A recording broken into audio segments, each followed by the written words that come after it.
is up, guys? ep3 on the dyno. What do we have to say about the ep3?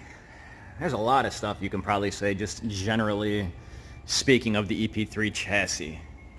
I've heard it called a bunch of stuff. We don't even have to go into the names that people call it. But we can all pretty much agree that the ep3, when it comes to performance, talking about the stock setup and the stock motor, leaves a ton to be desired. So of course, we got this little spoolie guy right here, little spoolie boy. That's going to help the power. So we have the valve cover off. You see our flashlight. I said flashlight, not flashlight. Got that up going on. We had to do a valve adjustment. Got the instructions right here in front of us.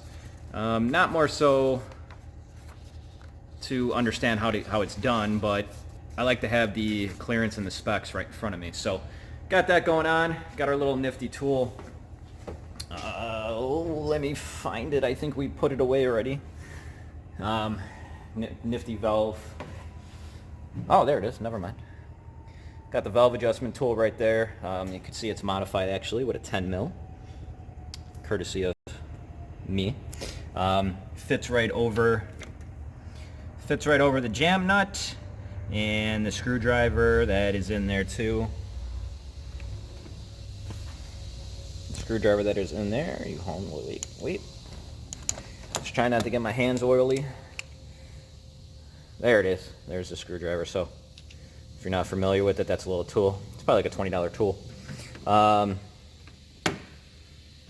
So yeah, we're doing a valve adjustment on it right now. We had a little abnormal tick, and wanted to be, safer than sorry, to make sure before we start doing some hard pulls on it that it's good to go. This one will be on e85. This one is running our own turbo that we do sell now.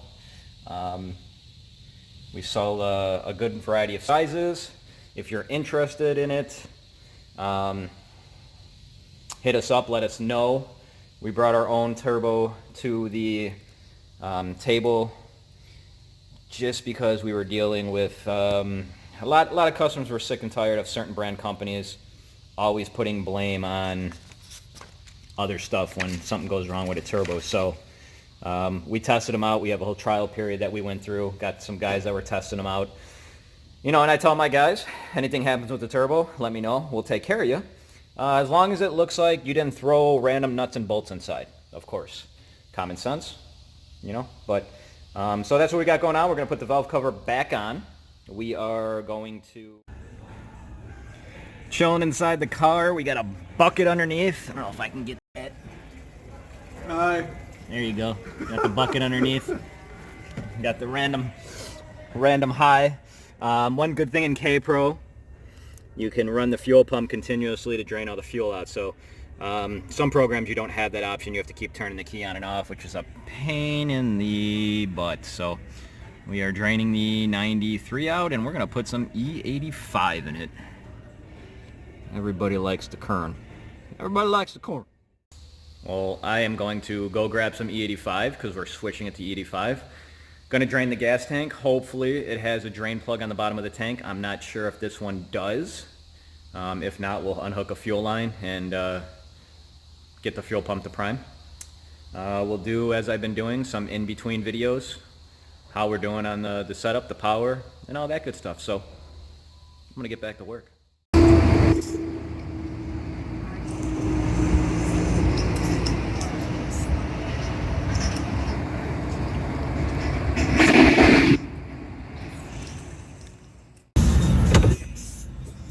So we are leaving Speedway.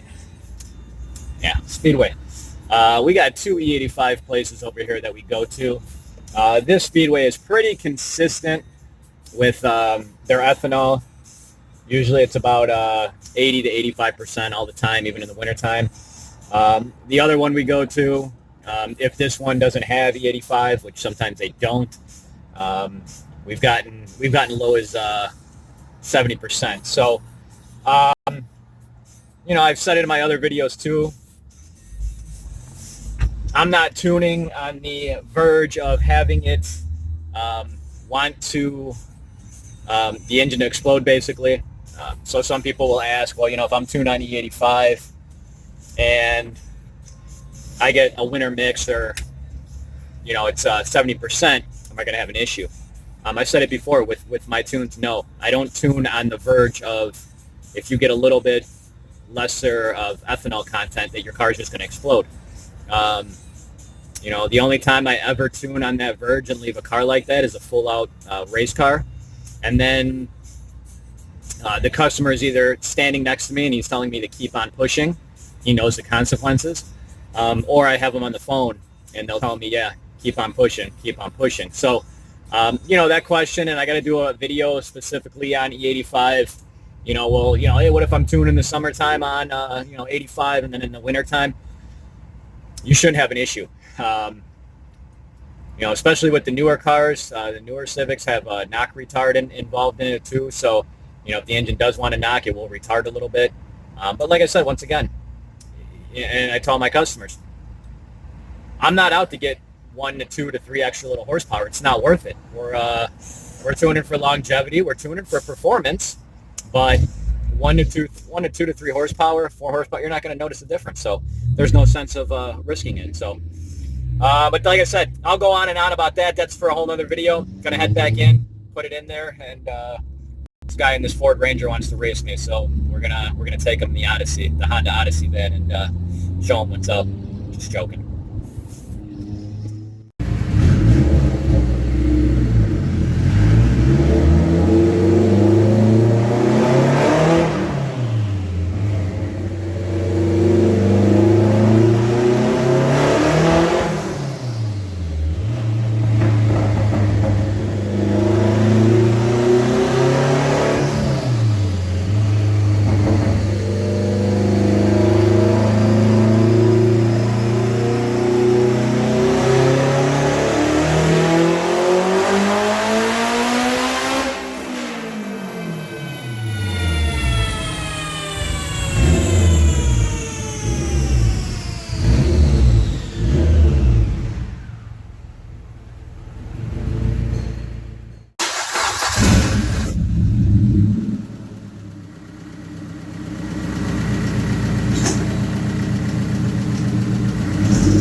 So just got done with a pull and hopped out, was checking over everything, and we got some water slash coolant that it seems like we stemmed a leak from one of the pipes that is really close. Everything is jam packed back here, and almost looks like one of the pipes itself is kind of like where it's rusted. Just doesn't seem to like the heat, so we're going to take a look at that. As far as that goes too, though, this car is making some power, and it keeps wanting more.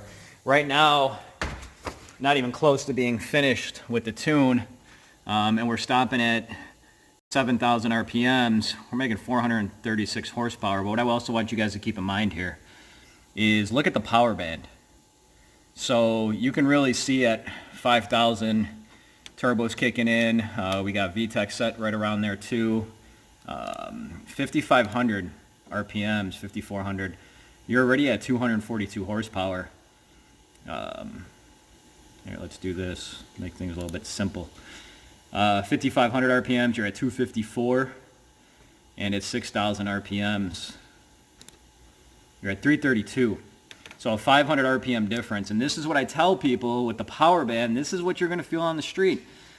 This is what ultimately you're not going to have a laggy turbo setup where it's going to take forever to spool. So, and this is the benefit of our turbos that we have out here now. So, of course, if you guys are interested, hit me up. But 436, and then I will click this little guy over here.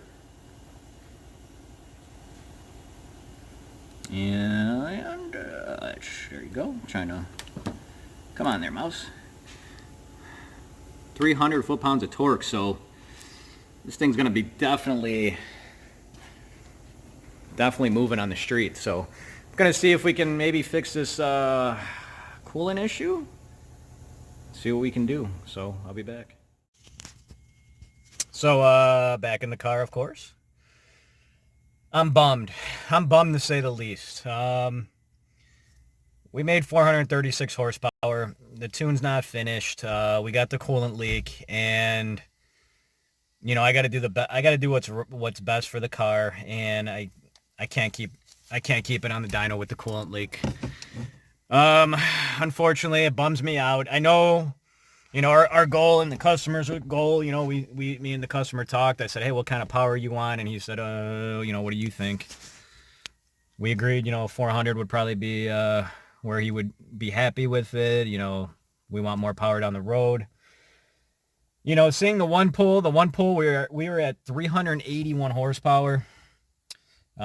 Stretched it out a little bit longer with the RPMs, and then the last one we did was 436 RPMs. I'm sorry, 436 horsepower. It was at 7,800 RPM. So we have more RPM to go. I wanted to take it a little bit higher. I'm not even finished with the tune. So finishing with the tune at the same amount of boost, taking it up a little bit higher in the RPMs, we would probably be right around 475 to 500. You know, it's one of those things that, you know, as a tuner in my position, like I want the 500 horsepower, but I got to do what's safe too, man. I really do. So I'm going to unstrap it. I told the customer it looks like the hard line is just rusted, and the heat and the stress with the dyno probably just did it in. And, you know, it sucks. It's one of those things that I guess you could file it under the maintenance category, but, you know, as I said, can't have coolant everywhere in the engine bay, can't have coolant on the dyno roller. We got to play it safe. I got to play it safe. So with that being said, hopefully you guys enjoyed this. If you got questions about our turbo, hit us up. We'll get back to you. And besides that, I'm going to edit all this footage together, post it up on YouTube where you're watching it now, and hopefully you guys enjoy. Take care, everybody.